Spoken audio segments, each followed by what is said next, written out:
measurements for actuators and sensors. So we started with actuators. We did on and off of LED, bulb, and buzzer. I also gave you homework for different kinds of motors.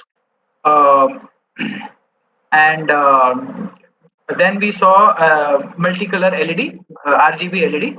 Now we are moving on to the next thing of actuator, that is motion control or speed control. Many times we require that the speed of our actuator is controlled. Like if you want to control the speed of say motor, we want to control the intensity of LED. For that, there is a concept called pulse width modulation that is being used most commonly, and we will discuss that and we'll do the experiment based on pulse width modulation. So, what is pulse width modulation? Pulse width modulation is basically digital way of creating analog output. So, Arduino Uno can read analog input. It can read. It can give digital output. It can read digital input, but by default, it doesn't have an analog output. So to generate an analog output, we need to come up with some trick, and that trick is basically pulse width modulation. I hope my voice is audible to all of you. Please type in chat box. I'm audible to all of you or not. Okay, so what is pulse width modulation? Pulse width modulation is a concept where we give a digital output, but that digital output works as an analog output. Okay, that digital output works as a analog output. Uh, so to do that, what we do is we switch on and off output very fast. We do it so fast that the device doesn't get time to respond. So, for example, we have a normal fan, ceiling fan at our home. When we switch on the ceiling fan, it takes some time to come to the full speed.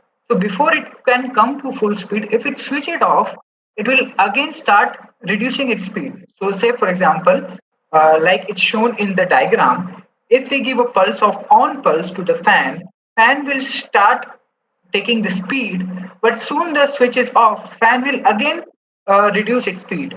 And again, it will increase its speed, reduce its speed. So we can see that if we give continuous on off signal, fan speed fan will not be fully on, neither it will be fully off. Its speed will be somewhere in between full speed and half speed.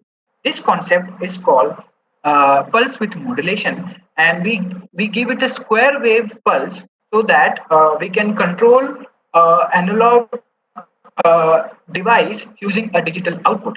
So how does it work? By switching, as I just now told you, since we are switching on and off so fast that our fan is not able to reach either the full speed or the what we say zero speed. So this fast switching helps us to control the fan uh, by giving the speed we want it to. Now that speed, how much speed we should give to the fan, it will depend on which factor. It will depend on duty cycle factor. What is duty cycle? Duty cycle is basically the percentage of on time upon total time. So it's very obvious and intuitive that if this pulse is high for longer period of time, it will give a longer high average. So you can see the analog device basically reads the average value. It doesn't become fully on, it doesn't become fully off. It basically takes the average value. So if our pulse duration is for larger time, we will have higher average value. If our pulse is for shorter time, our our average value will be lower. So by controlling this on off time, we can change the average value of the voltage, and by changing the average value of the voltage, we can change the intensity of the LED or speed of a AC motor. Okay, so I hope it's clear by till this point. So in Arduino Uno, pulse width modulation is not available on all the pins. We have, as we have discussed before, there are 0 to 13 digital pins in Arduino Uno, and A0 to A5 pin analog pins analog pins, but PWM output is available only on 3, 5, 6, 9, 10, 11 pins only. If you see in your Tinkercad Arduino board, you can see that there is a tilde sign. This is called a tilde sign. So this tilde sign shows that only those pins are PWM pin, rest pins are not PWM pin. So how can we give a PWM output in Arduino Uno?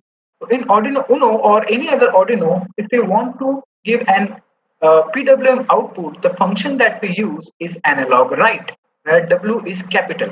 So analog write function has two input. Pin number we need to provide and value we need to provide. The pin number should be 3, 5, 6, 9, 10, and 11 only.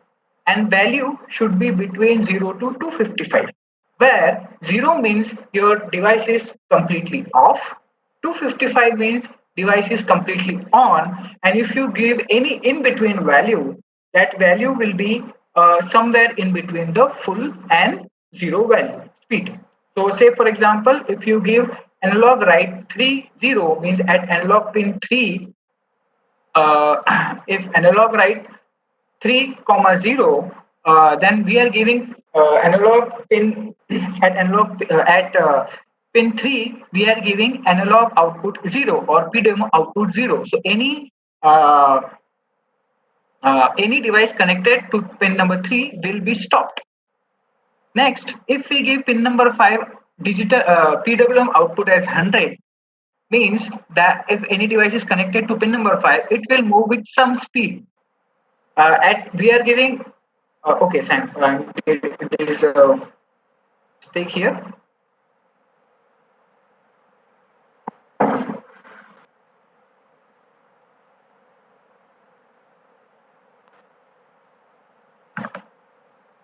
Yeah. Okay, so if we analog write 9 comma 180, if we give 180 output to pin number 9, means the device connected to pin number 9 will move little faster speed than 100 ones. And finally, if we give 255 to pin number 11, the device connected to pin number 11 will move at the fastest speed possible. So 0 speed for 0, 0 analog write for pin number 500 means some speed, 180 means some more speed, and 255 means full speed. I hope this part is clear to you. So now we'll be implementing our next program that is LED intensity control, LED intensity control, and DC motor speed control. In this, what we are doing is we are connecting an LED or a motor to pin number 3, and slowly we are increasing the speed of the PWM output of the pin 3, and hence the speed of the LED and speed of motor and intensity of LED is being controlled. Let's see how to do that. Since we are connecting an output to pin number 3, we are bringing pin number 3 in output mode. Now this is called for loop. Where we are running this loop for starting from 0 to 255 less than 256, and this loop will run around about 256 times. Every time we are passing the value of I to pin number 3. So in the starting in the loop, when I value is 0, analog pin will be 0. Pin 3 will PWM output will be 0 for 50 milliseconds. After 50 milliseconds, we will increase this value to 1. Similarly, after 50 seconds, it will be 2, 3, 4. So in this way, after every 50 millisecond, after every 50 millisecond, we are slowly increasing the speed, and the speed will increase to the highest level. And after that, this code will end and it will go above and it will restart, because loop runs again and again. So the motor will again stop and will slowly start increasing. So in this way, using PWM output, we can control the speed of a motor or intensity of a motor. I'll just repeat once again. So by this program, we are trying to control the intensity of LED and or speed of a DC motor. We are connecting our device to pin number 3. So using pin mode function, we are putting this pin in output mode. We are doing this in setup function because it's a setting. Then in a loop, we are using a for loop which starts from 0 and goes up to 255. Every time this loop runs, we are passing the value of I, which is gradually increased from 0 to 255, and we are waiting for 50 milliseconds. In effect, our speed or intensity of output will slowly increase because the PWM duty cycle is slowly increasing from 0 to 255. 0 is zero speed, 255 is full speed, and others are intermediate speed. So this was the explanation of LED intensity control. Now let's get back to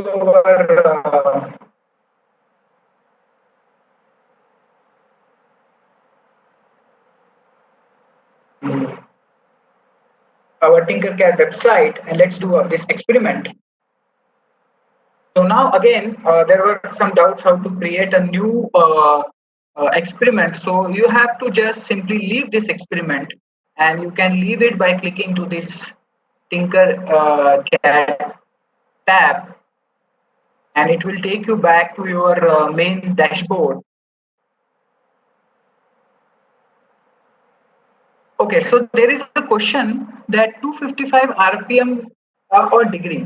255 is neither RPM nor degree. It is just a level. In computer system or in digital system, there are bitwise system.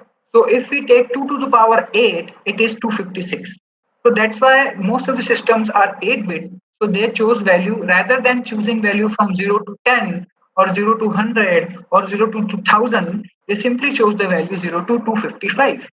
So 255 simply means whatever is the speed, maximum speed of motor is, it will reach that maximum speed. So if motor is say 1000, if 8-bit control, so if motor is running at 1000 RPM, if we give 255, it will run at 1000 RPM. If motor is say 100 RPM, if we give 255, the motor will run at 100 RPM. So 255 is simply means full intensity or full speed, and 0 simply means zero speed or zero intensity. I hope this clears your doubt.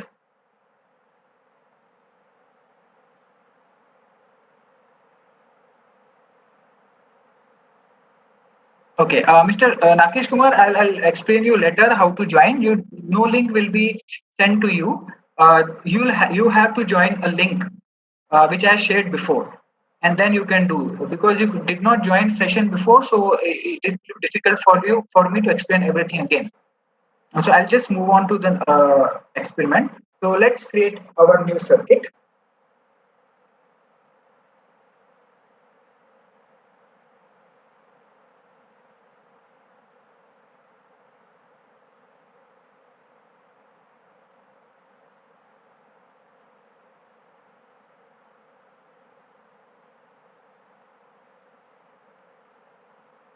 So are you able to see my Tinkercad page?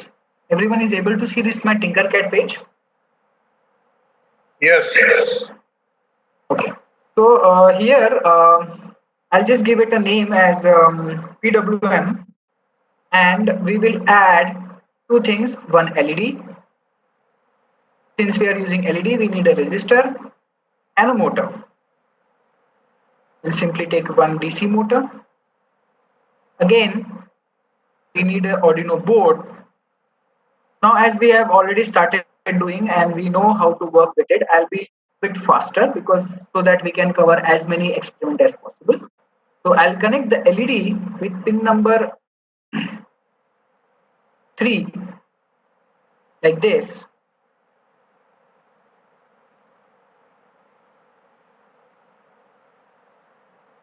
There are some options that you can see. You can, using these options, you can actually create very perfect lines also.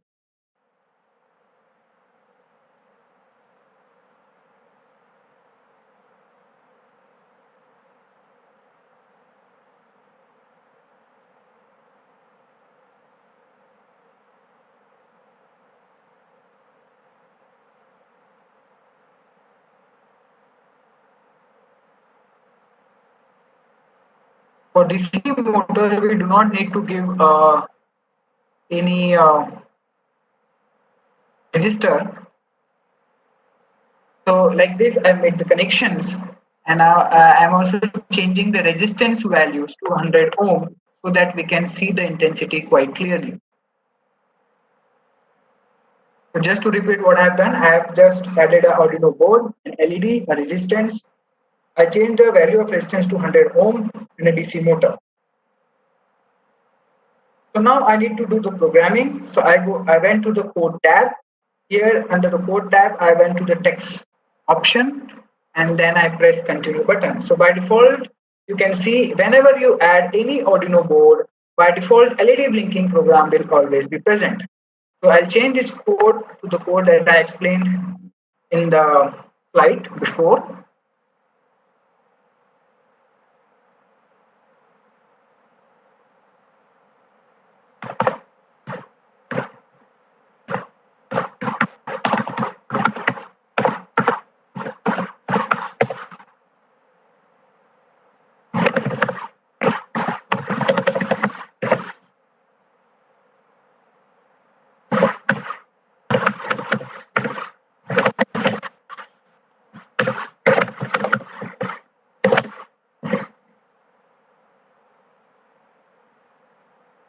Okay, so I think I've completed my code. I'll Okay, so I'll simply press the start simulation button. I hope you could have followed. Also, okay, I made a mistake. It should be output, it should not be input. Pin number 3 here, also pin number 3. Okay, everything is correct. Now I'll run the simulations. So now you can see that the motor RPM is visible here, which is slowly increasing, and the intensity of LED is also slowly increasing. The intensity of LED is not that clearly visible, but I hope you can make out that there is an increase in speed with change in PWM values.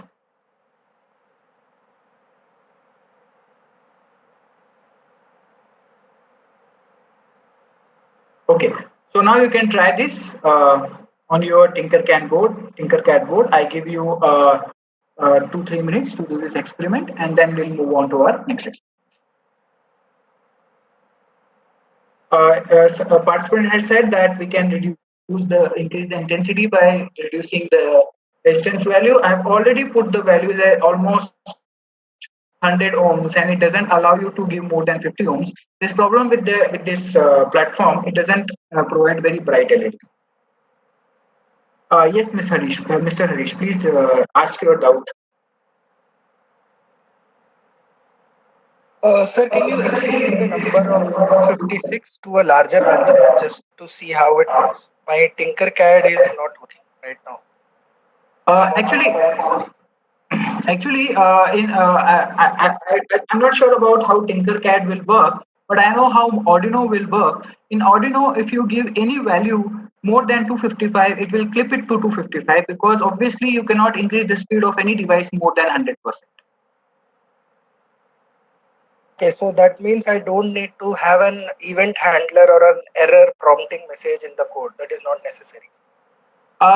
See, this is a user-defined error. It's a user error. If user doesn't know that value will not increase, there should be a warning. You have given a good point. In fact, we have to understand how this compiler and codes work. I'll just briefly talk about as you have raised this question.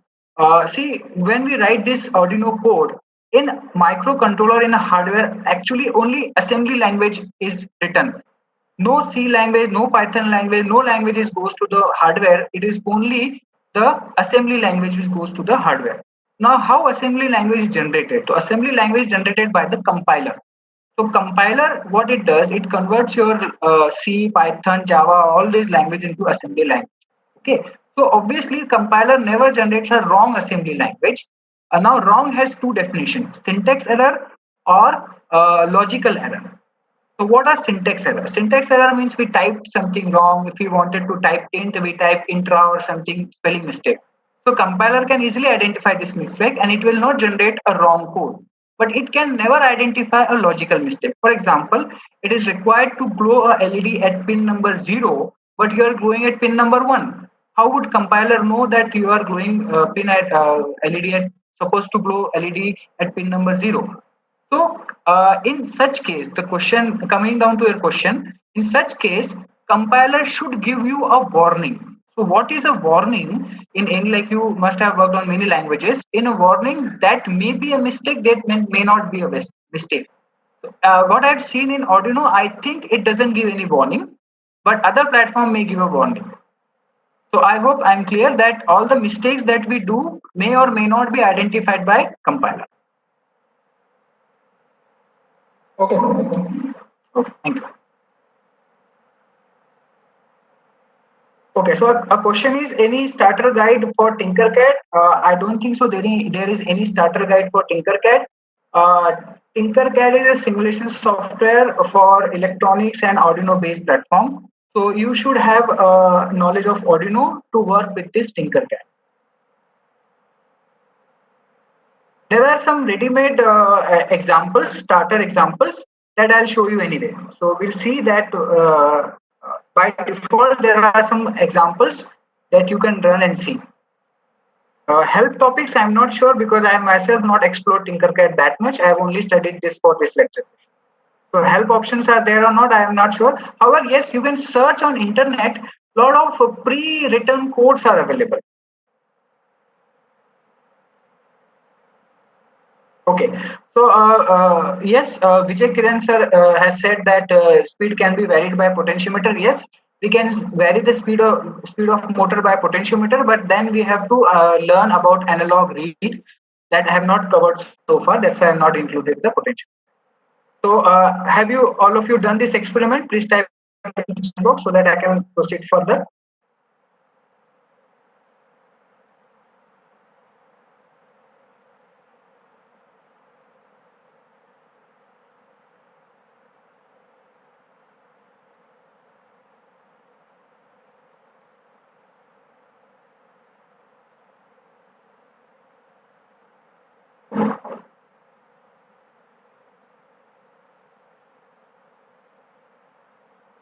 I think Rakesh Kumar nickname is already created. Somebody please type the link of the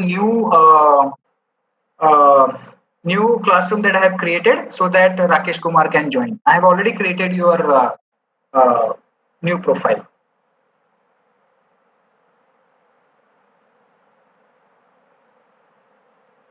This is your profile, Rakesh Kumar. So please don't join by Rakesh underscore Kumar nickname using the new link.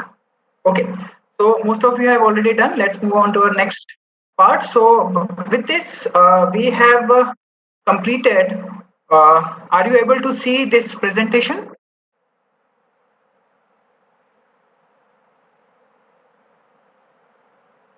Are you all able to see the presentation now? Okay.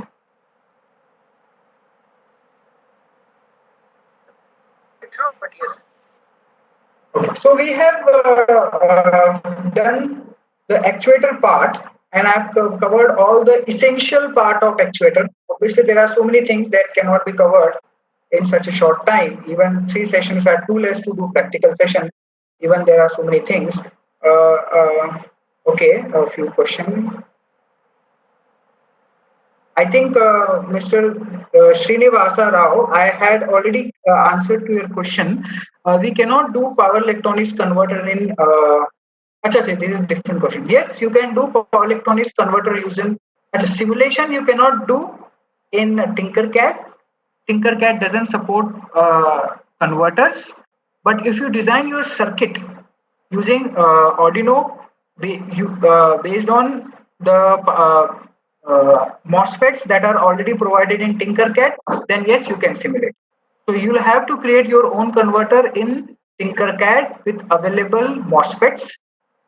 If you have a proper circuit, then you can yes simulate it. But if you want to include ready-made, say DC-DC converter and things like that, you may not be able to do it in Tinkercad. MATLAB is a very best platform for any kind of power electronics simulation. Okay, so the next part that I'm going to cover here is the sensors. Um,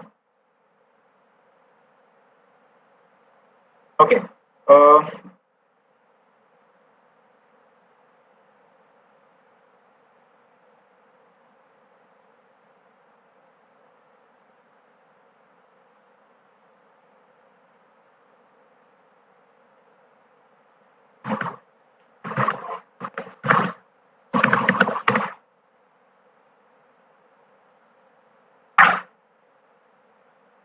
so there are so many sensors. In fact, the list of sensor is so vast that I doubt anybody in this world would have covered all the sensors, even if he has worked on for sensors for his life, because every other day new sensors can come up. Uh, Thankfully, there are a very good list of sensors available in Arduino in Tinkercad. So I have just included a few sensor lists which I think will be easy for me to also cover in this session, in this short session. So I'll just briefly review all those sensors. So sensors can be of broadly three types. Number one, they can be digital. So by digital sensor, I mean they can be zeros and one. Uh, they can be uh, analog values. Analog values means they can give voltages 2.3, 5.3, 6.7, etc. And they can also they can also be some other types. Some other types I'll discuss in ultrasonic sensor part. The ultrasonic can neither be considered as a digital or analog. It's little bit complicated, so we'll see how to work with that. So digital sensors are sensors which simply what we say, which digital sensor simply gives our input as ones and zeros, and based on those ones and zeros, we can decide what action we need to take. So a list of all the sensors I'll just go through. So digital sensors that are present in Tinkercad are basically switch. Switch is not a sensor by default, but I've included it because it's the most basic component and it exactly works like a normal digital sensor. So we'll start with switch, and then we can move on to other kind of sensor. Switch, tilt sensor. Tilt sensor is a kind of sensor which detects the tilt. If we tilt this sensor, it will give output 1 and 0. PIR motion sensor. PIR sensor is very much popular in application in industries, in offices, and all. If you have been to places where you have entered a room and suddenly light has been switched on, so that room is basically based on PIR sensor, because PIR sensor is detects the motion, and if there is a motion, it switches on some device.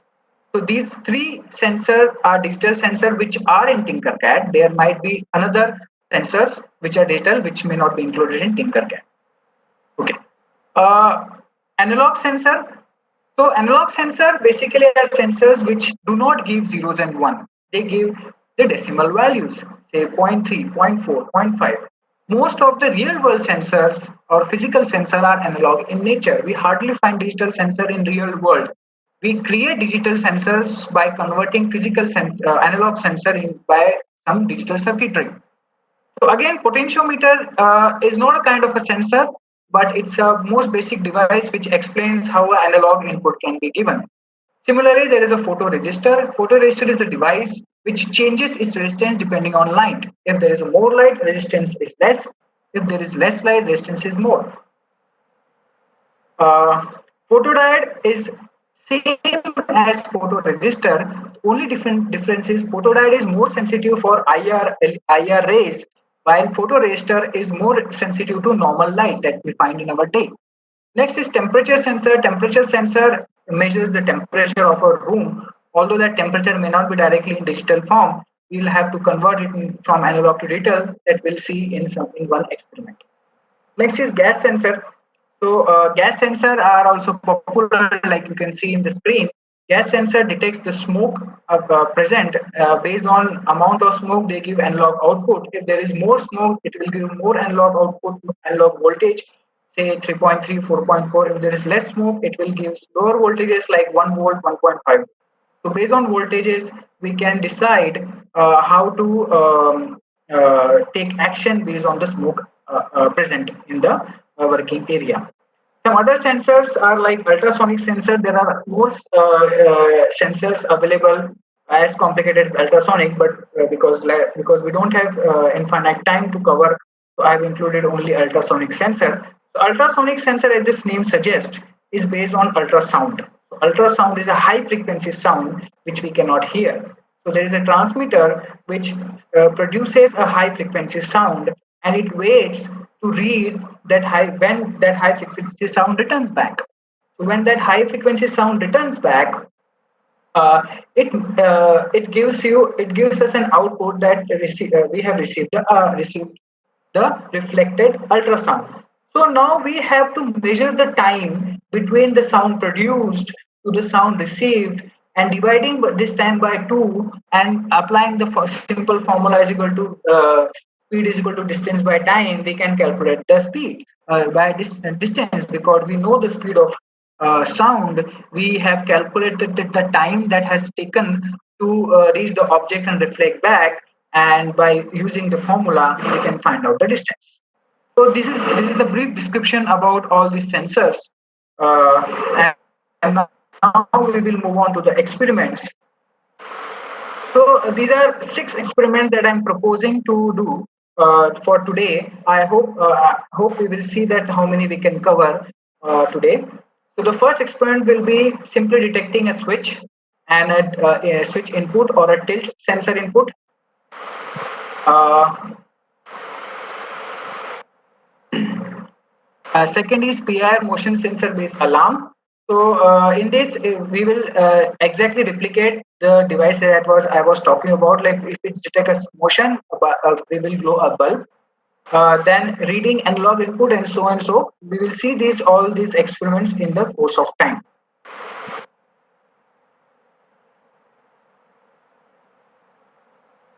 Okay. So I am there is some till what after the end of some doubts is coming. So yes, you can. Mr. Inspirion is asking. Yes, even after the workshop is finished, you can do your experiments which you did on Tinkercad. It will be present there all the time. Biosensors are which category? We cannot directly tell by name biosensors. We need to know the biosensor can be both of digital and analog types. Mostly, I feel that they should be of analog type.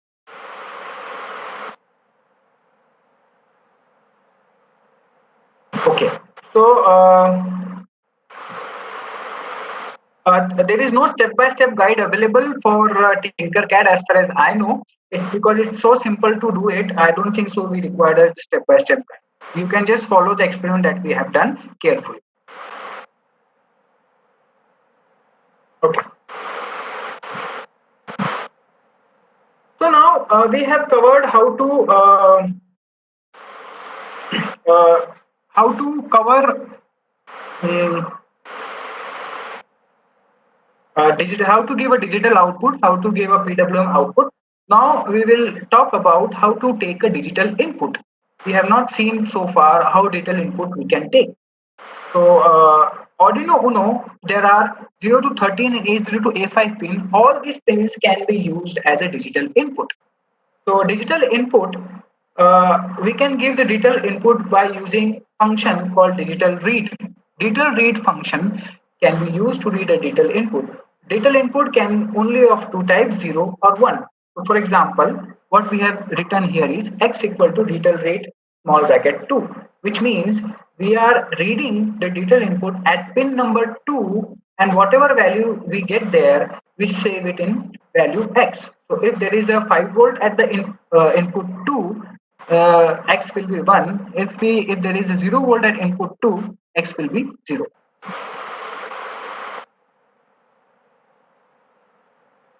Um, Okay. So there are many questions you guys are asking which are not directly relevant to this lecture. Maybe we can take up when we will be doing experiments. So I request you to ask the question relevant to what I am teaching right now.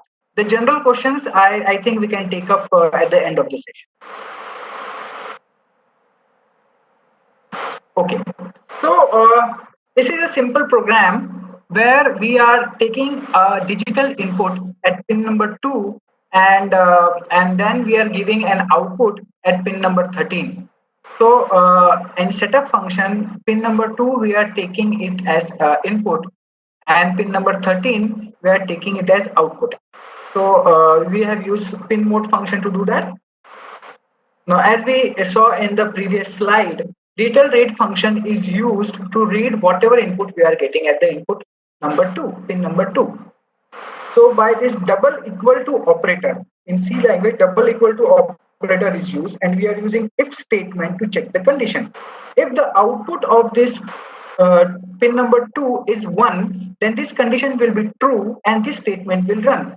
In this statement, what we are saying, if we press the switch, if we give an input 1 at pin number 2, we will glow the output at pin number 13. If this is not the case, the output at pin number 13 will be 0.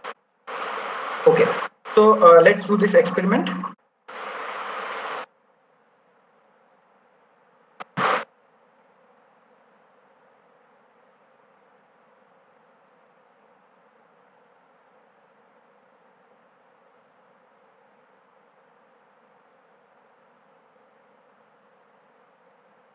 Okay, I'll delete the unnecessary components.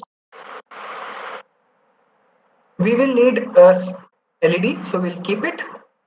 And we need a switch. So let's find a switch. This is our switch.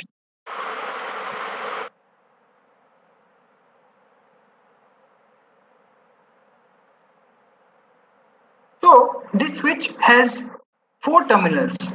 Terminal 2A, Terminal 2B, Terminal 1B, Terminal 1A. Terminal 1A and 1B are internally connected. So these two pins are internally connected. Terminal 2A and Terminal 2B are internally connected. So we only need to use 2 terminals. We don't need these 4 terminals. We are being provided 4 terminals because switch is larger in size and 2 terminals may not be mechanically proper working. Let's do the connection. So I will connect one terminal 1 and terminal 2. I'll connect the terminal 2 1 with 5 volt.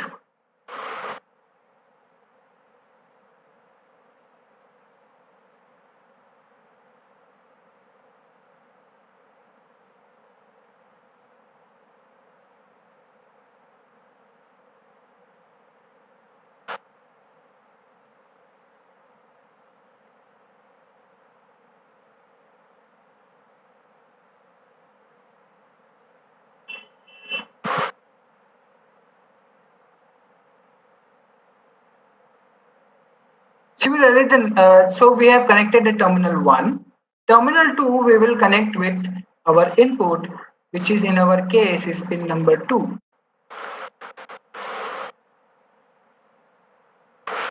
Now, since we are giving an output pin at pin number 13, we will connect the pin number 13 to our LED.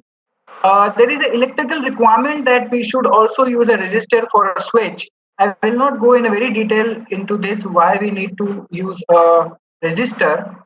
So we'll simply connect a resistor here. We can rotate it.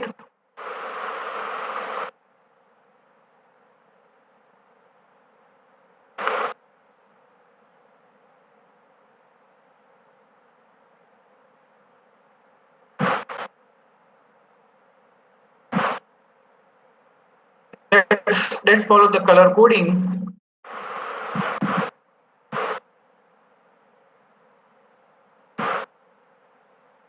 Because this red is coming from 5 volts, so 5 volt is usually positive, so we made it as red. And whatever is connected to ground, we make it as black. As I said, the output of this will be considered as as positive, so let's make it also red. It's easy to understand. All in between wirings, we will keep it as green.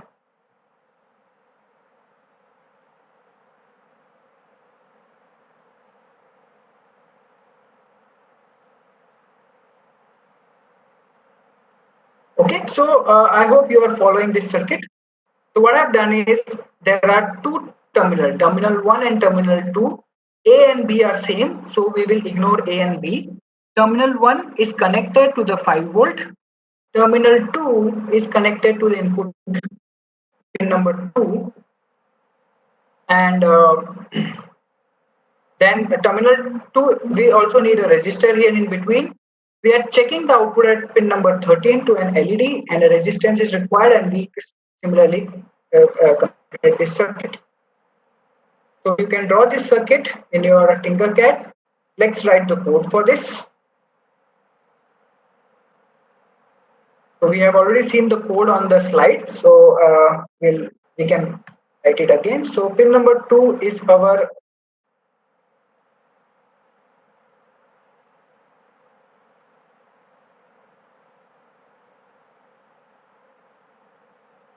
pin number 2 is our input. Pin number 13 is our output. And in the code, we simply need to check if uh, digital digital read pin number 2 is double equal to 1 or not. Means are we reading 1 at input pin number 2? If it's 1, let's write digital write to pin number 13 as high.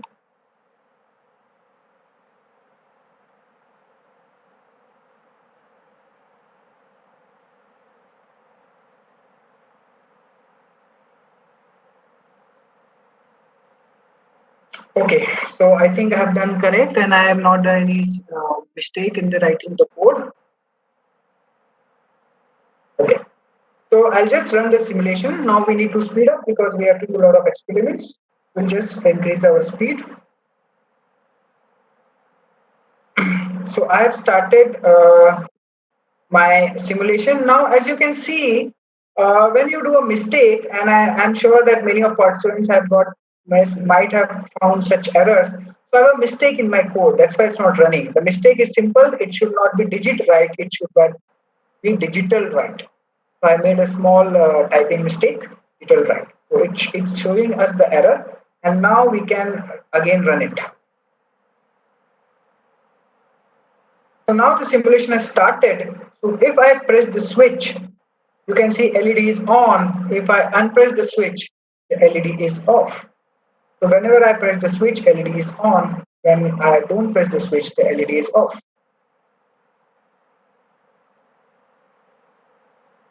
I hope you are following this. So I'll again give you 2-3 minutes to complete this experiment. And once you are done, please type in chat box that you are done so that I can proceed.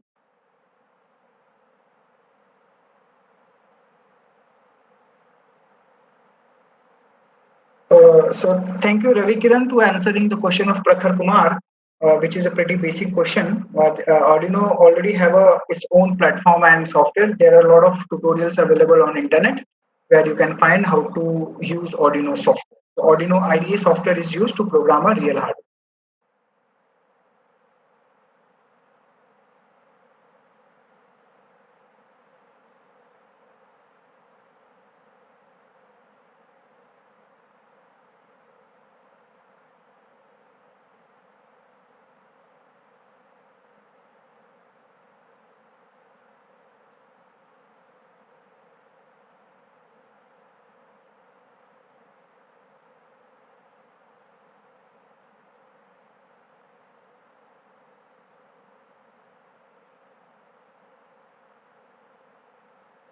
Answering to one question of thing, there are already said there are so many sensors around us, and there are many sensors even in Tinkercad. I chose only those sensors which I think it will be easy for me to cover in such short.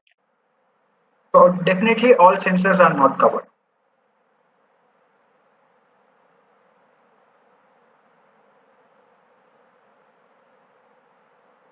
If you want, I can send the code in the chat box so we can speed up now.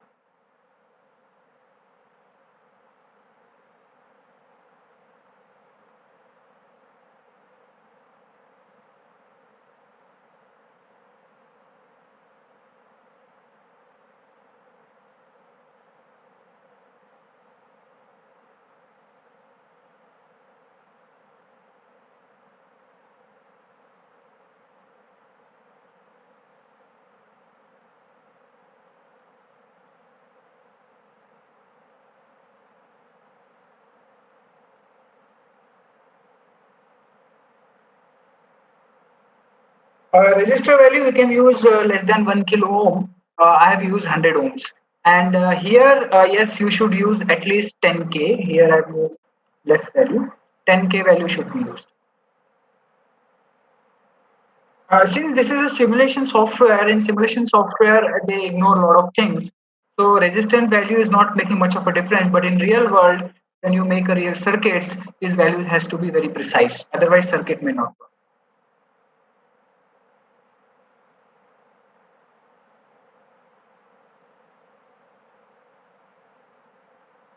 So everyone done with this? I'm seeing only 4 or 5 people who have done so far. What about others?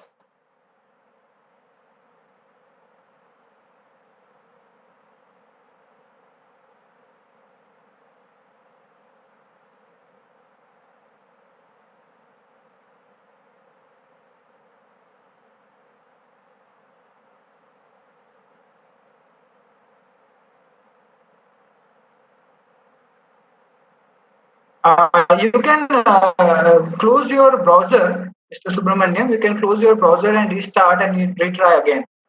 There's such problems are common because this platform. It might be because of the speed. It might be because of your computer. Many such problems. So hit and trial is the only solution. You can try this as much as possible, and obviously you can reach out to me whenever you wish. Okay, so most of you have done. So let's move on to our next topic.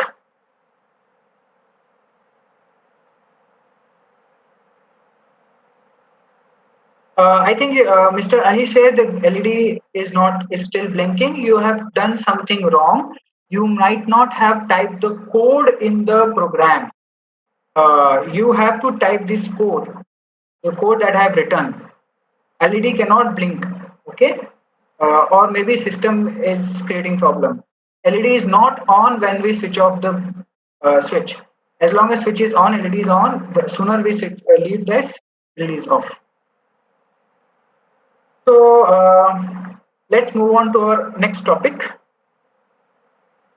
uh, which is simple extension of what we have studied now, the PIR based motion sensor.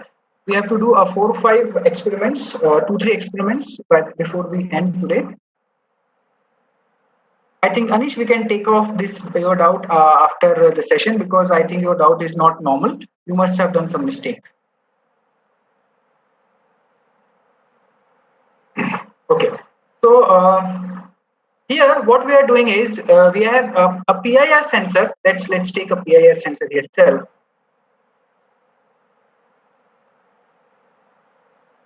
In the same code, or maybe I have already created, so I'll better go to my already created program.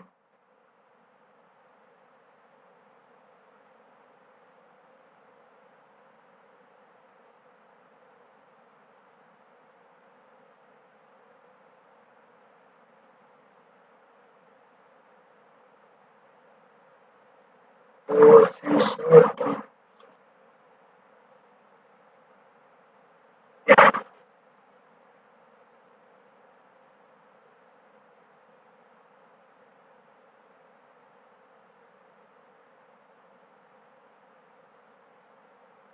So, like I'm seeing that many of are very excited doing these experiments first time, but I must tell you that these are very basic, very basic. My given my experience of teaching and organizing such workshop, teaching high level concept doesn't make much difference unless you can do practically things. So, as I said, I am very much practical oriented. That's why I'm covering these basics. So once you are done, you are always welcome to do high level programs, but that requires a lot of hard work and patience from your side. All these things that I'm teaching is everything is available on internet. You just need to give 1 hour per day to whatever content is available on internet, and that's it. It is done. So I've already done the connections for the sake of saving some more time. So I'll just explain what I'm doing here. So this is basically a buzzer. I have created a motion sensor based buzzer, which which will tell us if there is some motion or some person is coming. or there is some intruder, or say some burglar or some thief is in your house at night at some place, you can install this motion sensor, and this motion sensor can give alarms. So that's a very simple implementation of that. So here we have used this motion sensor. You can find the motion sensor in your library. Here, this is PIR sensor. You can just drag like this, and here you can see that it has 3 pins. The first pin is a signal pin. Second pin is the power pin. Third pin is the ground pin. So to the power pin, you need to give 5 volts. So this is the power pin. While I did not change the color, so I'll change the color. So this is a power pin, and this is a ground pin. I'll give a black color to it, and this is also ground pin. So in Arduino Uno, there are two ground here. That doesn't mean they are different. They are same ground. I've just connected to two different grounds. So I have given 5 volt to the power pin, ground to ground pin, and the signal pin I have given to A0. You know, A0, A1 are mainly for analog input, but as I said, we can also use it for digital input as well. So I've connected the output of power signal to A0 only, and to A1 I have connected the buzzer. So the positive end of the buzzer I have connected to A1, and the negative end of the buzzer I have connected to ground. Similarly, you can find the buzzer also.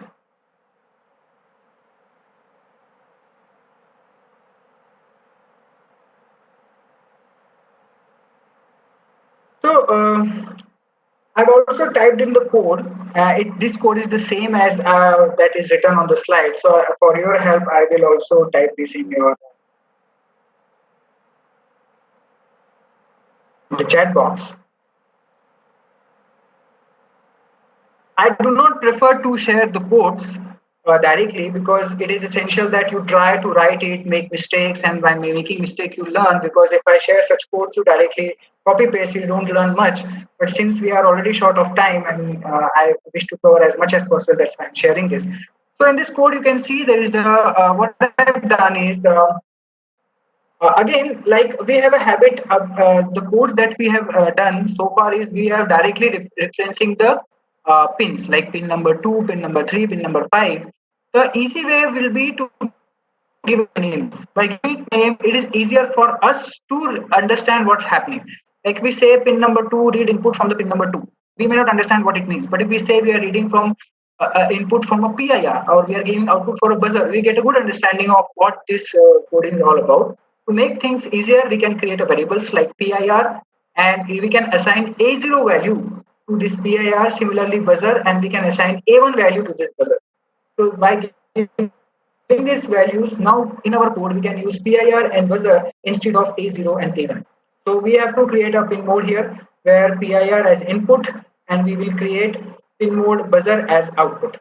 We will read the input at PIR. If it's 1, the buzzer will go off, and you should listen a sound. Else, buzzer should be low. If PIR sensor detects, the buzzer should be high. If PIR sensor do not detect, the buzzer should be low. This is very simple code that you definitely can write. So I'll run simulation now.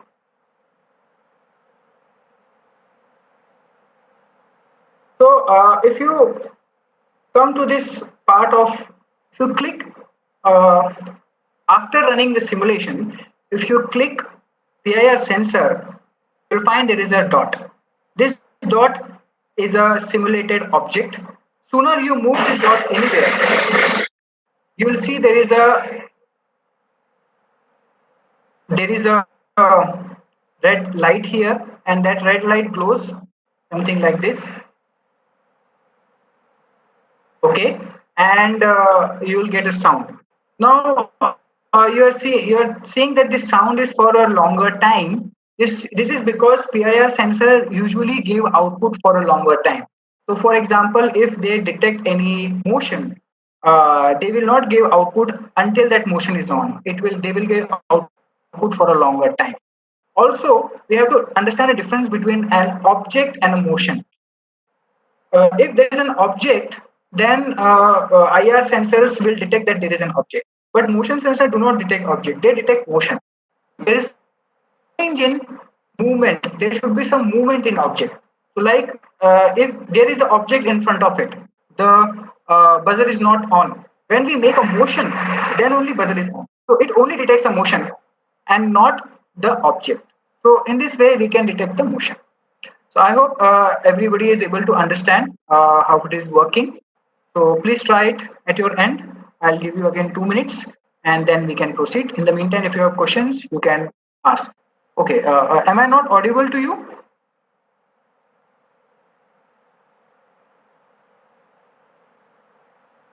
Hope I am audible to all of you. Okay, thank you, thank you. The maximum distance depends on the type of sensor you have used. There are many good quality sensors are available. The sensor that you are showing is the most basic sensor available. I think it has a range of around 1 meter. I'm not very sure. It should be around 1 or meter or so. There are some industrial sensors also. They have a range of 12 meters, not 12 meters, sorry, 12 feet and things like that. So it depends on the what kind of PIR motion sensor are you using that decide the distance that it can.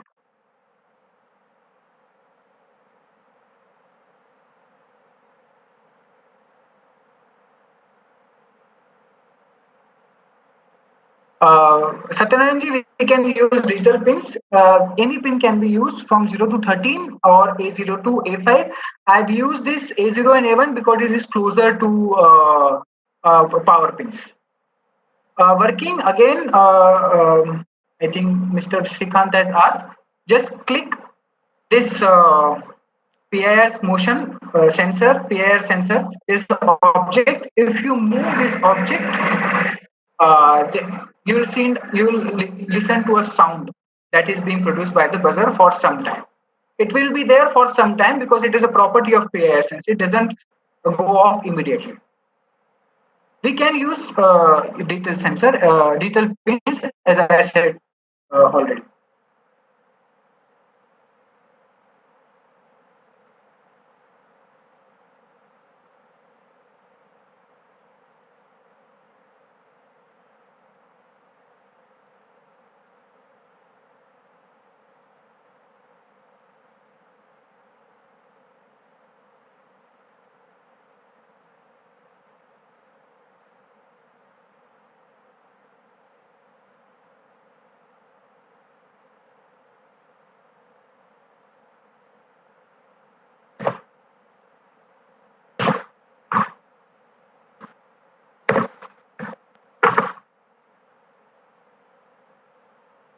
So, if you have done, please let me know if you have done or not. Okay, Rakesh Kumar nickname is already there.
Ms. Sucha, how to connect the components. Component should be connect from dot to dot. You can see there is a dot. It should start from a dot. Since this simulation is running, I'm stopping the simulation. You should start from a dot and you should end to a dot. Also check if simulation is running. During simulation, you cannot make changes in yourself. I hope I answered your problem. You should use a mouse. We are not sure how things works from your touchpad. I think you can also do from your touchpad. You have to click. I hope you understand how to click and drag.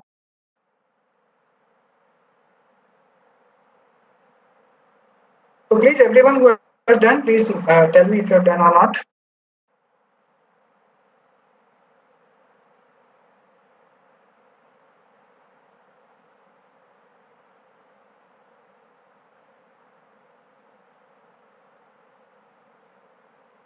Please check your connections, Rakesh Kumar, it's proper or not.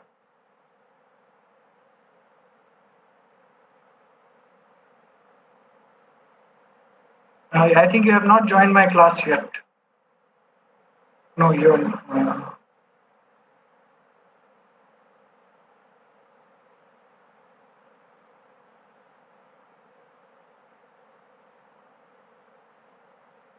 There are two questions.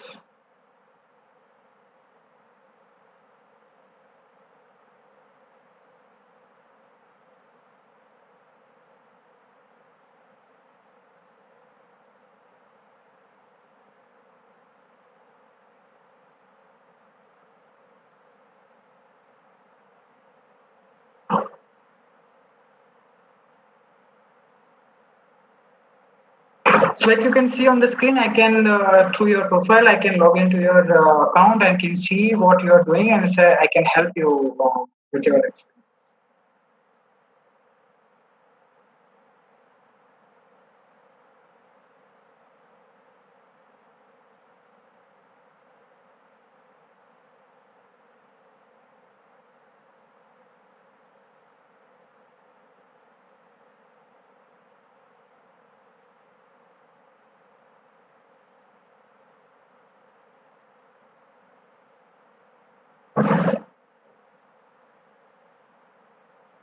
Prakhar Bhadoria is added.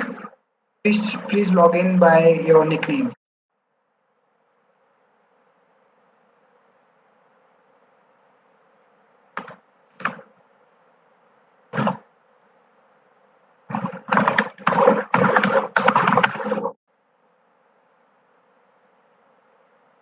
To rotate the component, simply have to use your mouse. That's it. Nothing great about it. Just click the PIR sensor first.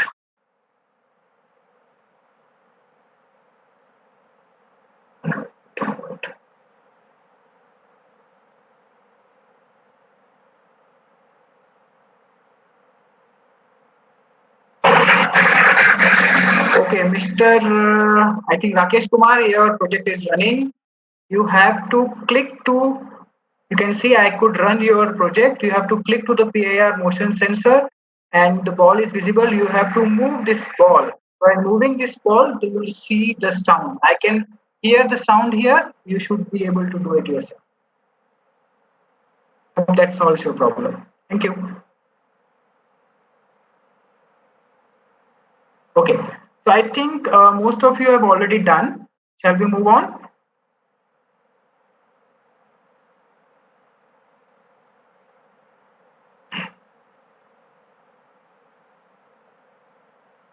Everyone done with the experiments?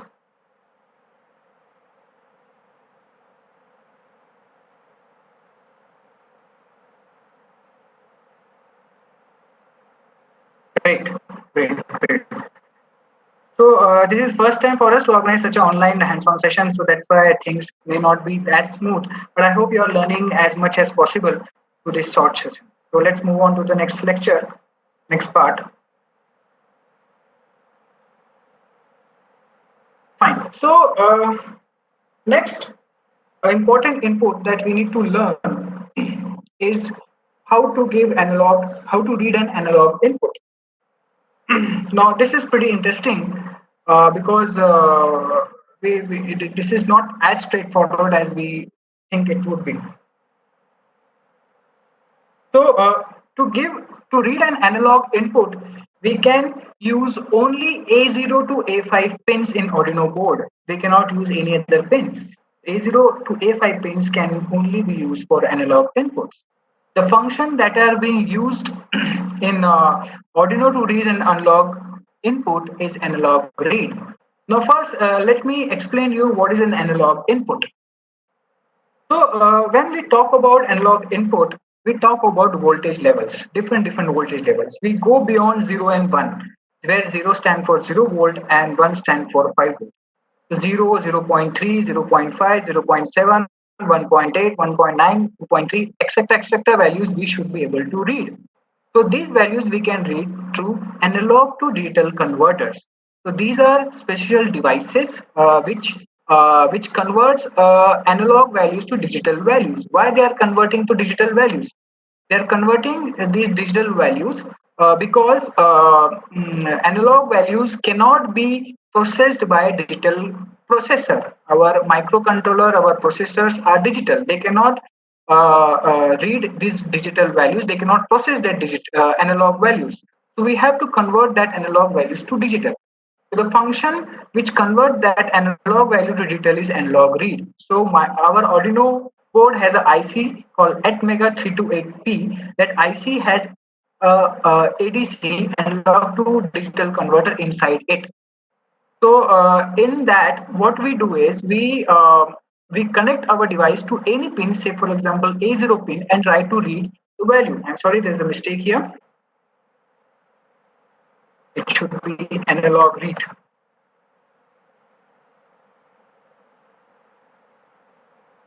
Okay, so however, it is very interesting to understand what output we get.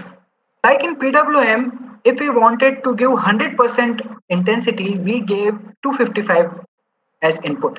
If we want to give 0% as intensity, we give input as 0. If we wanted to give say 50% of intensity, we have to give 128 or something like that. So why these odd values are coming up? These odd values are coming up because the hardware that we are using is a digital hardware, and digital hardware works in a bit system. A bit system is zeros and ones and the combination of zeros and one. So in an 8-bit system, 2 to the power 8 is 256. That's where 255 has come. Similarly, when we convert our analog value to digital value, again we will not get a decimal value. We will get a digital number. And then digital number has to be converted to our voltage and so on and so forth. Since 256 voltage levels are not sufficient, that's why in analog they have increased it to a bit more. So there are 10 bits. So when we go to 10 bits, 2 to the power 10 is basically 1024. So in analog read, 1024 is given, and using this 1024, we get 0 to 1023 ranges. So analog read function will give you value of actual voltage that it reads between 0 to 1023. So then this value has to be converted back to an analog voltage, and that analog voltage we can see, we have to see that how that analog voltage works. So let's see our first experiment. Okay, I'll explain this once more because it is little tricky to understand. Analog read function is used to read the input, analog input. Now this analog input can be taken from only 6 pins. They are A0 to A5.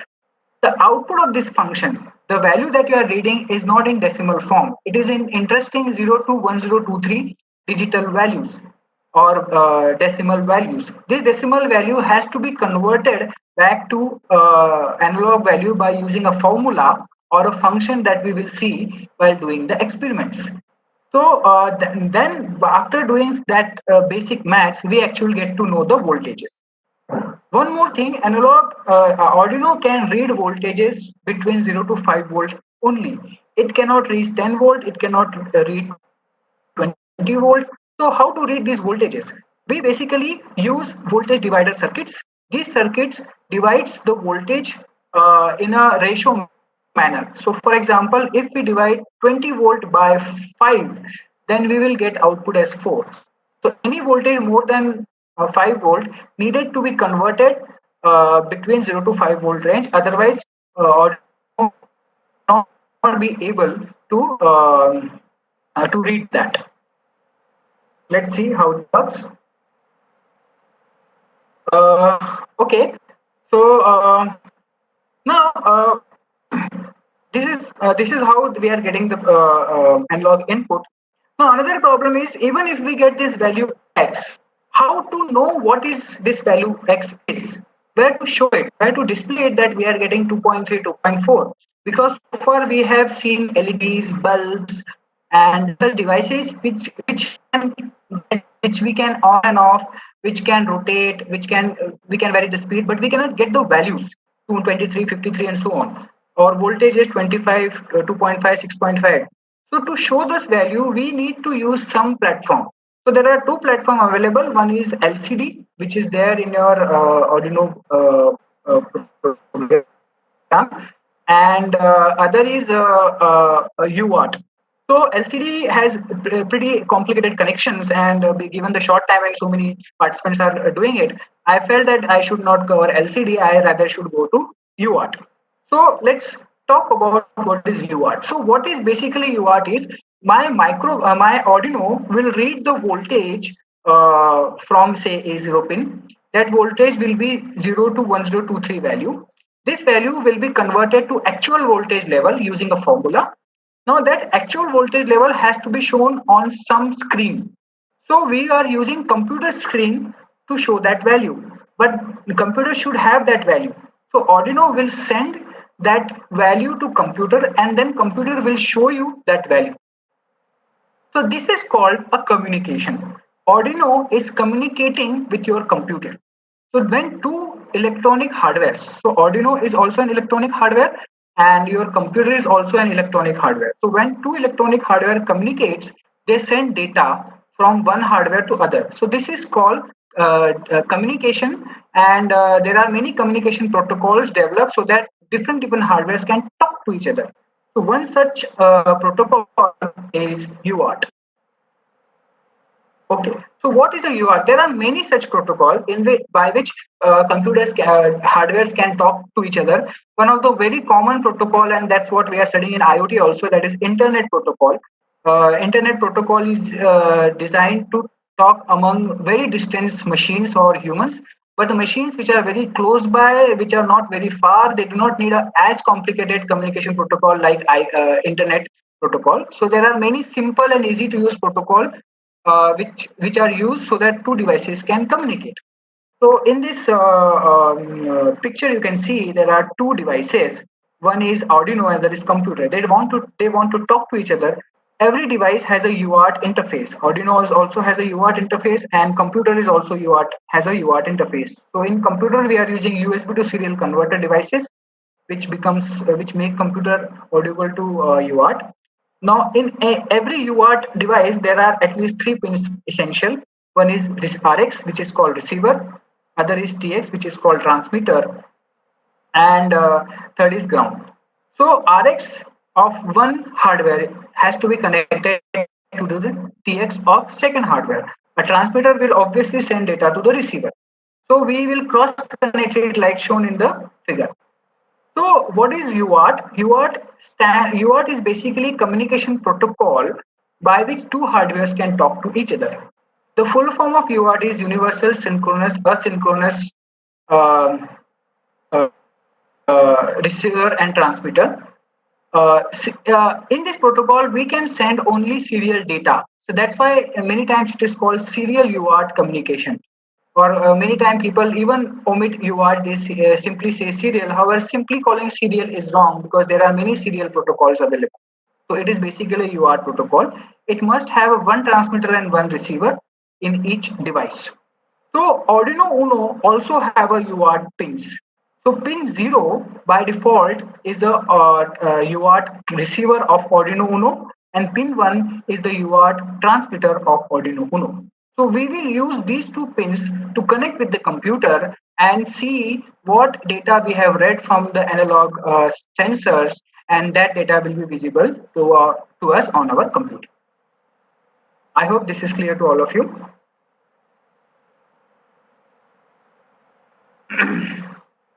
Okay, so how to use this feature of UART in Arduino? We use these functions. These functions are setup functions and loop functions.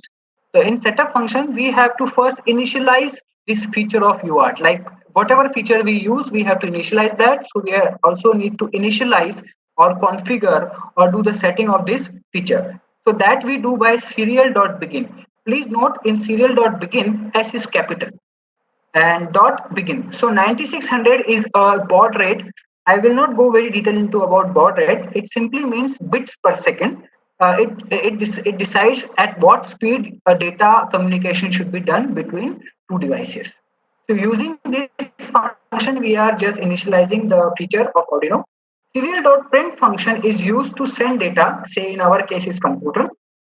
Println does the same thing, but it also sends a new line. New lines means when you see data on your screen, like when you type in your word pad or in your chat box, when you enter, your data gets entered into new line. It's not everybody's message is not following in the one line, because it's very difficult for us to read everything in one line. So if we want to enter data in a new line, we use println function. If you want to write data in the same line, we use serial.print function. Once again, just brief repetition. Serial.begin function will decide the baud rate. Serial.print function will send data to the computer. Serial.println function will send data to the computer with a new line. So this is the program of how to read an analog input and display it on serial monitor. Let us discuss this program in detail. So here I have created two variables, x and float. So the data type of this variable is float. What is float? In C language or many languages, float stands for a variable which can hold decimal values. So far we have used only the integer values of 1, 2, 3, 25, 37, etc.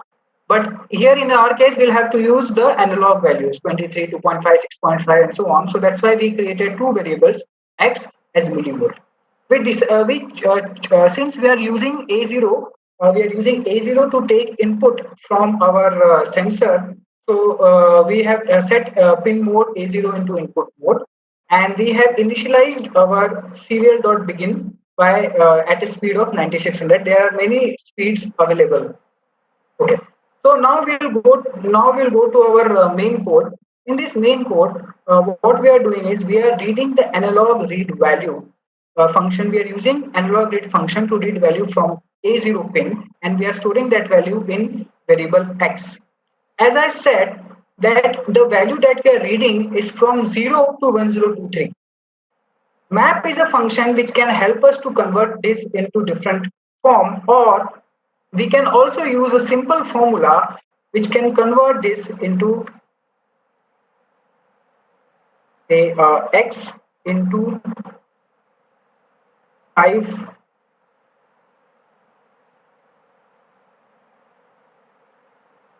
0 divided by 1023.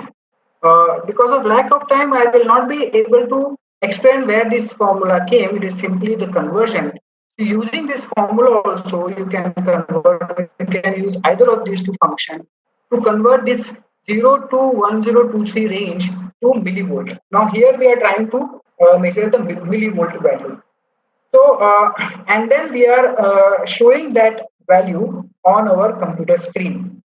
I have some internet issues, so I'll try to repeat my whatever I'm explaining, so that you can again listen to it, because the internet is problem and I'm at home.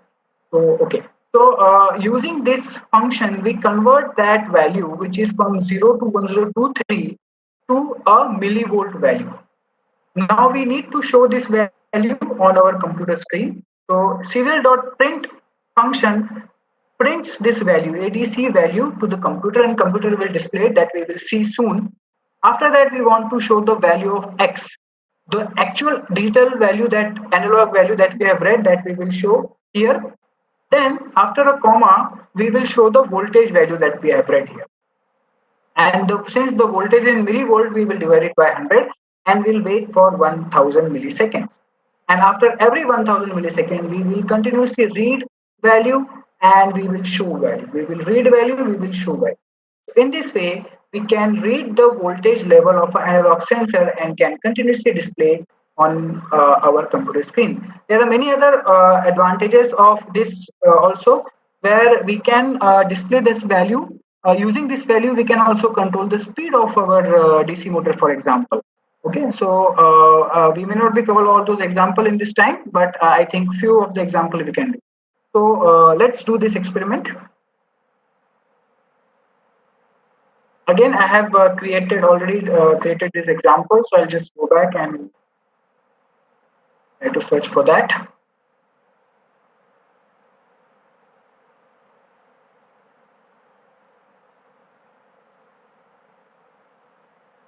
I need to search for sensor 3.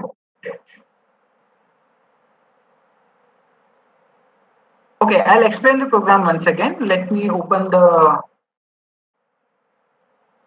program first.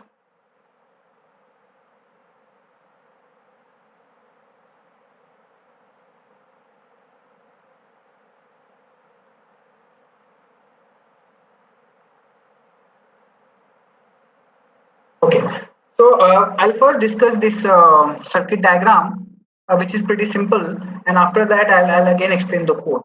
So potentiometer is a device which can be used to generate different analog voltages. It has three pins, terminal. There are three terminals: terminal one, terminal two, and a middle terminal. Potentiometer is like a variable resistance, and when we use potentiometer, it generates different kinds of voltages. So we have to connect it in such a way that the 5 volt should be connected to one terminal, 0 volt should be connected to the another at terminal, and the terminal which where we'll get variable voltages, we should connect it to A0 pin. So here, while running the simulation, we can turn this knob and can rotate in different direction, and we'll get different voltages. So this is how the circuit diagram works. Let's see the code once again. So here, what we can see, I've created two variables x and millivolt. A0 is being used as an input, so I'm configuring an input mode. We need to see the output on a computer screen, so we are using a serial interface, serial.begin as 9600. So this is done only once. This function is running again and again after every 1 second. Analog read function will read the value at A0 pin in the format of 0 to 1023. This map function will convert 0 to 1023 value to 0 to 500 values. By this, we'll be able to get a millivolt equivalent of actual value read. Then we want to display this value on the computer screen. So ADC value will be, we are using serial print function to send this value to the computer, and computer will display this. After this, it will display X, which is the value read from analog read. After this, it will display this. And then the millivolt value we want to show in voltage to be divided by 100, and this value will be shown. And then we are giving a delay of 1 second. So after every 1 second, our code will read the analog voltage at pin A0, and it will display on a serial monitor screen that we will see just now. So I'll just run this simulation, and then you can try. You can also try.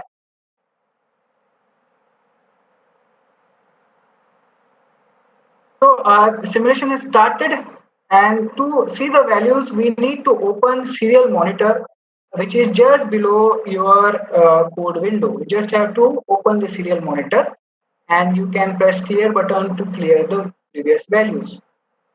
So here you can see that the 859 is the value that you are getting actually at ADC, and you can just rotate it, and by rotating the voltage is changing. The maximum voltage that you'll get is the 5 volt here when you turn the knob here, and the minimum you'll get is the 0 volt when you turn the knob here, and in between you'll get different voltages. You can see all those voltages are visible on your screen.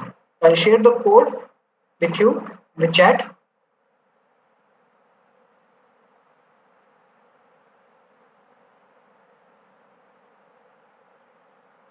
Okay, so please try this and let me know if you have done with this.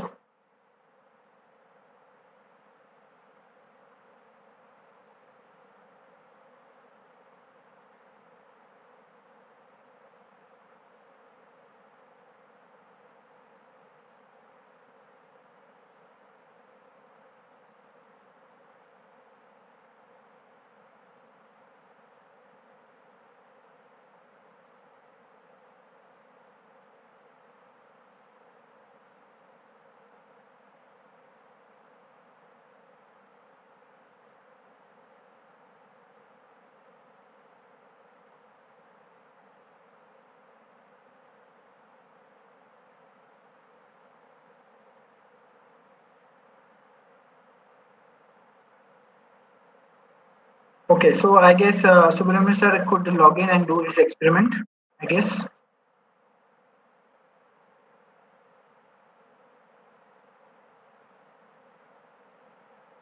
Great, great to know.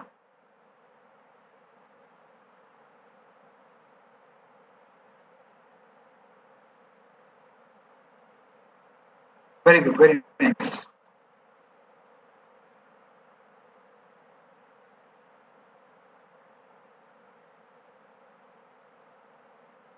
Others, please do it. If you have doubt, you can ask.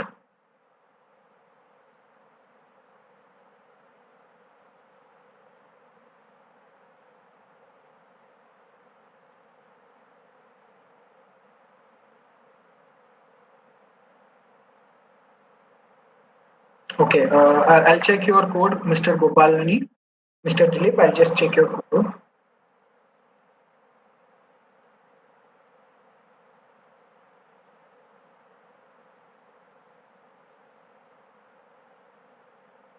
Okay, done. Great. Since those who have joined my classroom, I can also check your codes from here. So if you have any problem, I can also rectify from here. So please let me know if you have any problem.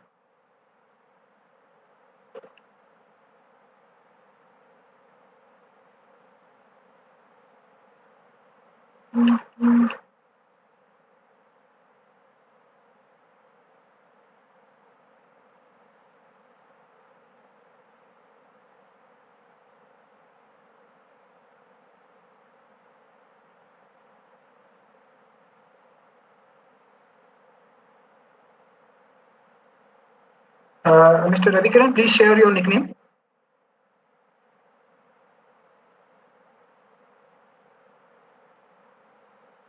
Are you in classroom 1 or classroom 2?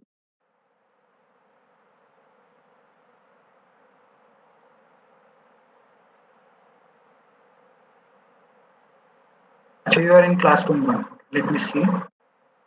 Yeah, you are here. But it's acha.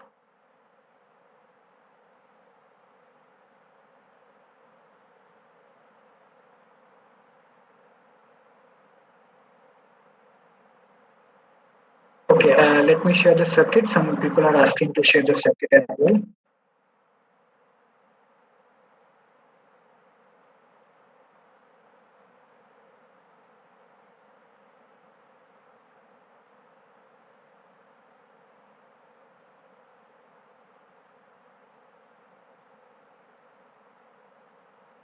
It's already 3:50.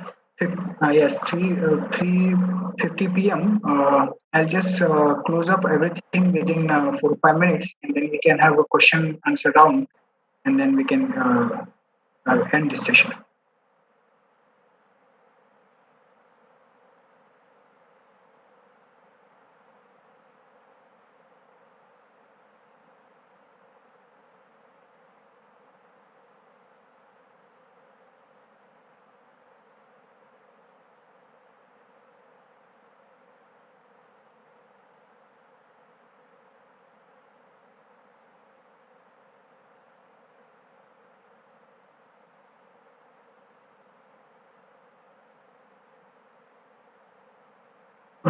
Connection looks fine.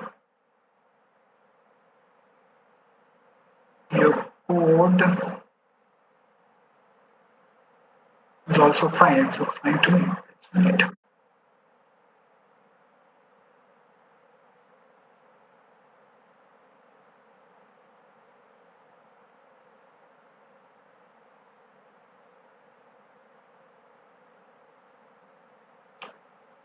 Okay, there are some error here. Yes, I got it. I'll just rectify it for you. You have to write x 0.0 0, comma 500. Okay, let me start the simulation again. I think I cannot make changes here. You have to make the changes. This line is incorrect. Mr. Ravikaran, this line is incorrect. Please correct it. Please check the code. You have to add one extra zero in this line.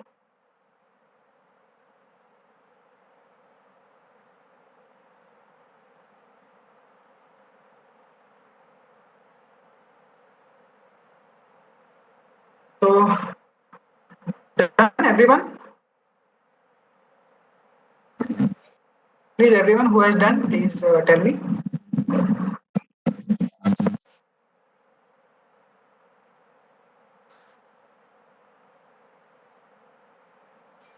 Okay, so many people have doubts. I think we are already out of time. So you can ping me on WhatsApp and I can help you out there to solve your problem. We have a lot of times after this session itself. So before ending, I'll just cover one last uh, question which I found is interesting to all of you. Sorry, I think it's little slow. There was one question asked yesterday that was pretty interesting question. So I thought I should take this question once before we leave. If there is any question answer session, we'll see if Vikram ma'am and Priyanka ma'am allows for question answers or not. What all devices can be used for processing unit? I said microcontrollers are the only way, but I think they are not the only way. There are many other options that we can use because this layer is only about processing. Doesn't say that it should be microcontroller only. The only reason microcontrollers or microprocessors are so popular because they are quite cheap and they are robust, and there are many reasons for that that we'll discuss. So instead of microcontroller, microprocessor, we can also use FPGAs or CPLD kit. We can even use our desktop or laptop uh, as a as a processing layer because they can also do processing. Even mobile phones can be used as a processing layer. So how to decide which one to use? Obviously, the computer comes in thousands of rupees, 10,000, 15,000. So obviously we cannot buy such costly things. Mobile phones, in fact, are being used as a IoT device. To save your time, I'll just directly tell you an example. The Ola app or is basically an example of a very good example of IoT hardware because the driver is using Ola app to get the calls. But there is also one thing: our devices has GPS, and through this GPS, the GPS is collecting data, and that data is being sent to Ola server. So Ola is able to track where our device is, where the vehicle is, where the device is in. So this is a very good example of how a mobile phone can also become a processing unit. So with this thing, I think I should close now, and I should hand over to Tripta ma'am. And if question answers are allowed, because it's already 4 p.m., then I will be happy to take the question. Tripta ma'am, are you there? Thank you very much. So, any participant, any question? Any question from the participant? Participants have already asked a lot of questions. I'll just try to answer them. Okay, fine. No, yeah. The question asked is, will there be any hands-on session on layer 3 and higher? From my side, no, there will not be any hands-on session. If it would be a live hardware workshop, then obviously I would have brought my hardware for that hands-on session. As far as I am aware, there are no simulation software available for layer 3 and layer 4 and higher. LabVIEW connection is, I think, out of the context question. There are many software that can be connected and not connected. I cannot answer all those how all those software can be connected. Or obviously, LabVIEW can be connected with many things, but I don't think it's a relevant question here. Yes, whatever code I have provided you, if you buy your Arduino hardware, question is this coding useful to code Arduino in real time? Whatever codes I have provided you, they will work perfectly on an Arduino hardware. And the sensors, if you buy these sensors and you do the correct connections, it will work perfectly well. So these codes will work for actual hardware also. Okay, so I have answered about LabVIEW. I think it's a very tedious session, Sudesh, and I'm very sure that all the participants enjoyed the hands-on practice session because that really, those who are really interested, they feel very excited. I have seen that people are writing done, done, done. So it means they might be feeling excited. and they have learned a lot. Thank you very much, Sudesh, for taking this altogether a different experience for all of them, hands-on practice session. And I am very sure that they will be benefited by your hands-on practice session, and they will continue. And I'm very sure, and I, on behalf of Sudesh, I can assure you, all the participants, that if you really work and if you have real query, I'm very sure that Sudesh will take your query and will help you in learning many things. Thank you so much, ma'am. It was really a very exciting and very learning session for me also, covering hands-on Yes. remotely. It was really a very good experience, and I would also like to appreciate the efforts and patience by participants also. Initially, we had Yes, I. problem, but everybody fallen in the line and started getting things properly. So, thank you so much to all of you. Thank you, ma'am. Thank you, Principal, ma'am. Please continue with whatever you are. Thank you very much, Sudesh. Thank you. See you sometime once this lockdown is over. Sure, ma'am. I'm really excited to see you all. Yes, yes. And so many good comments are coming and about your session, Sudesh. I don't Yes, know ma'am. whether Priyanka is there. Is Priyanka there? Maybe again there is a power cut in her place because of the maintenance which is going on. So thank you all the participants for today's long session. You have wonderfully participated, and I'm very sure that you have learned from this hands-on practice session. Thank you very much to all of you. See you tomorrow at 9:30. So tomorrow is the last date. I don't know how these 4 days have gone so early, so quickly. We are going to enter into the last day of our workshop tomorrow. So see you all at 9:30. Only thing is tomorrow is very important because we are having one small, very small test for you containing just objective question, technical objective question, which is just a requirement by AICT. And another very important is that you have to give a feedback. A link will be provided to you, and you have to fill the feedback. And this feedback will directly go to the AICT. We won't be able to see that. It will directly go to the AICT, so that based on that feedback only, they will provide you the certificate. So tomorrow is the last date, and I hope that all of us will join together again at 9:30 a.m. tomorrow. Thank you all. Thank you very much. Thank you, ma'am. Thank you. Thank you, Amit. Thank you, madam. Thank you. Thank you very much. Thank you, madam. Thank you. See you tomorrow. Thank you, ma'am. Thank you.